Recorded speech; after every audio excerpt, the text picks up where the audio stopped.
State of the Union addresses can be a type of partisan Pilates for some.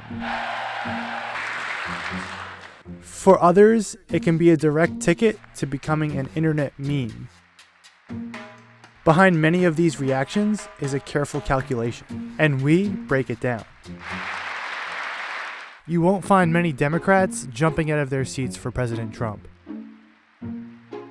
Senator Joe Manchin of West Virginia is the exception.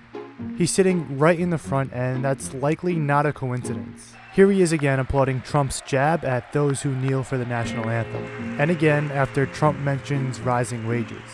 It's a re-election year for Manchin, and he's in a state that overwhelmingly voted for Trump. Now he's apparently showing support for a president from the opposing party. Let's go to the other side of the aisle. We repealed the core of the disastrous Obamacare. The individual mandate is now gone. Thank heaven. Did you catch that? Overwhelming excitement, except for Senator Lisa Murkowski of Alaska. Last summer, Murkowski played a key role to squash efforts to repeal the Affordable Care Act. Working with the Senate, we are appointing judges who will interpret the Constitution as written, including a great new Supreme Court justice. President Trump threw a compliment right at Neil Gorsuch, but he didn't take the bait. In the history of our country.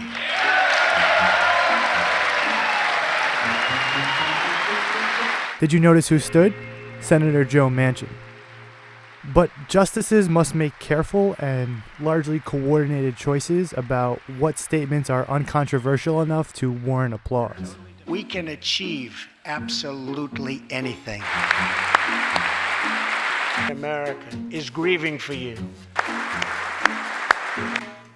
Kenton Stacy would have died if it were not for Justin's selfless love.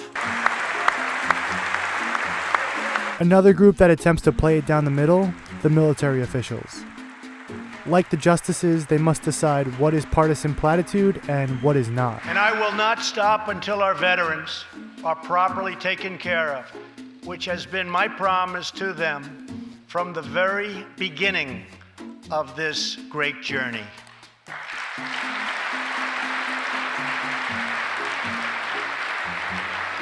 We must modernize and rebuild our nuclear arsenal, hopefully never having to use it, but making it so strong and so powerful that it will deter any acts of aggression by any other nation or anyone else.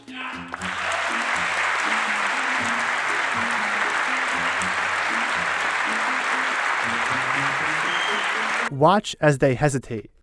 That the coalition to defeat ISIS has liberated very close to 100% of the territory.